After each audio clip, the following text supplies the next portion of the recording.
மாசம் மாசம் நாங்க 1000 ரூபாய் காசு கொடுக்கறோமே அப்படின்னு அதையும் பெருமையா வேற சொல்லிக்கிட்டு இருக்காங்க. 1000 ரூபாய்க்கு பிறந்த 1000 ரூபாய் பயிலுக என் பிள்ளைகள் என் தங்கச்சிகள் கல்லூரிக்கு போகும்போது எனக்கு 1000 ரூபாய் காசு கொடுங்க அப்பதான் படிக்க போவேன்னு யார் சொன்னது? தாய்மார்களுக்கு 1000 ரூபாய் கொடுத்தா பிச்சை போட்டா நீங்க அவங்க வாக்களிச்சிருவாங்க. உங்களுக்கு 1000 ரூபாய் யாருக்கு வேணும்? 1000 ரூபாய் யாரு? மகளிர் உரிமை தொகை இந்த திட்டத்தை பாத்தீங்கன்னா நிறைய அரசியல் கட்சிகள் இழிவுபடுத்தி பேசிக்கிட்டு இருக்காங்க. இந்த திட்டத்துல பயனடைகிற மக்கள் கிட்ட கேட்டாதான் தெரியும் அந்த திட்டம் எவ்வளவு அருமையான திட்டம் அப்படிங்கிறது. சமீபத்துல நடந்த தாவேகா பொதுக்குழு கூட்டத்துல கூட பாத்தீங்கன்னா 1000 ரூபாய் மகளிர் உரிமை தொகை திட்டத்தை இழிவுபடுத்துற விதமா தான் பேசி இருந்தாங்க. அது மட்டும் இல்லைங்க, பெண்கள் அணி பாத்தீங்கன்னா ஒரு ஆர்ப்பாட்டம் மாதிரி வச்சு ஓசி பஸ் வேணுமா, மகளிர் உரிமை தொகை வேணுமான்ட்டு அதை கலாய்க்கிற விதமா பேசிக்கிட்டு இருந்தாங்க.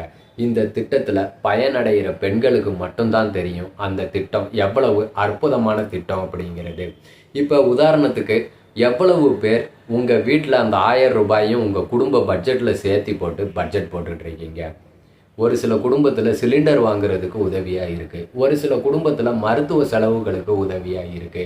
இன்னும் ஏங்க, ஒரு சில இளைஞர்கள் பாத்தீங்கன்னா தங்களோட பெற்றோர்களை கிராமத்திலேயே விட்டுட்டு வேலை வாய்ப்புக்காக வெளியூருக்கு போறாங்க.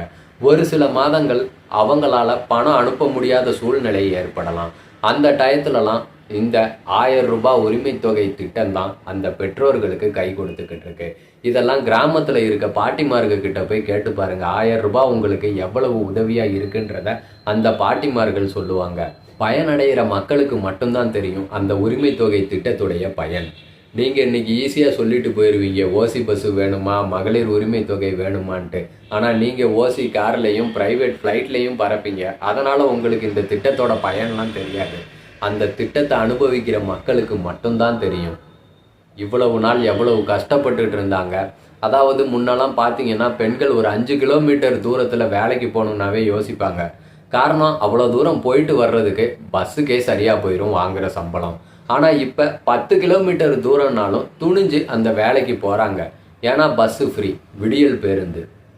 அதனால துணிஞ்சு பெண்களும் வேலைக்கு போறாங்க. தங்களோட குடும்பங்களுக்கு முடிஞ்ச உதவியை அவங்க வாங்குற சம்பளத்தை வச்சு செஞ்சுட்டு இருக்காங்க. இப்படி இழிவுபடுத்துற விதமா பேசுறது எந்த விதத்துல நியாயம்? அதாவது நீங்க ஆட்சிக்கு வந்தீங்க அப்படின்னா நாங்க இந்த மகளிர் உரிமை தொகை திட்டத்தை 1500 மாத்துறோம், 2000 ரூபாயா மாத்துறோம்னு சொல்றது வேற. அந்த திட்டத்தால பயனடைஞ்சுக்கிட்டு இருந்த மக்களையும் சேர்த்து இழிவுபடுத்துற விதமா இருக்கு. விடியல் பேருந்த ஓசி பஸ் அப்படின்ற மாதிரி கலாய்க்கிறாங்க. அது ஓசி பஸ் கிடையாது, மக்கள் கொடுக்குற வரி பணத்துல இருந்து தான் மக்களுக்கு கொடுக்குறாங்க. அது மக்களுடைய உரிமை, ஓசி பஸ் கிடையாது. இதெல்லாம் பயனடைகிற மக்களுக்கு மட்டும்தான் தெரியும். இந்த மகளிர் உரிமை தொகை அதை பத்தி என்ன நினைக்கிறீங்க? அதுவும் தான் யூஸ்ஃபுல் தான். நிறைய பேர் 1000 ரூபாயில ஒண்ணும் பண்ண முடியாது. இருந்தாலும் அவங்களுடைய மகளிர்களுக்கு தனியா செலவுக்குன்னு ஒரு 1000 ரூபாய் மாசம் ஆனா யாரும் கொடுக்கறது இல்லை.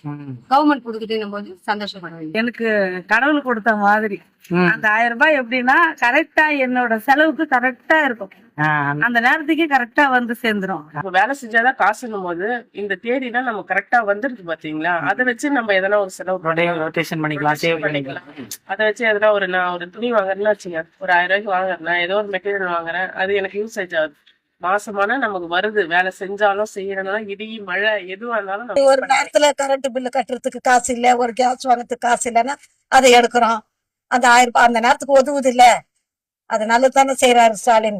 எங்க பசங்க படிப்பு செலவுக்கு தான் யூஸ் ஆகுது. டியூஷன் ஃபீஸ், லேண்ட் ஃபீஸ் அந்த மாதிரி விஷயத்துக்குதான். உயிலனா ஐயோ என்ன இந்த காசு நம்ம அதை நம்பி இருந்தோமே, உயிலேன்னா விழுந்துச்சுன்னா ஏதோ கடவுளே அம்சம் மாதிரி. நிஜமாவே நான் இதுதான் ரொம்ப பெருமையா நினைப்பேன்.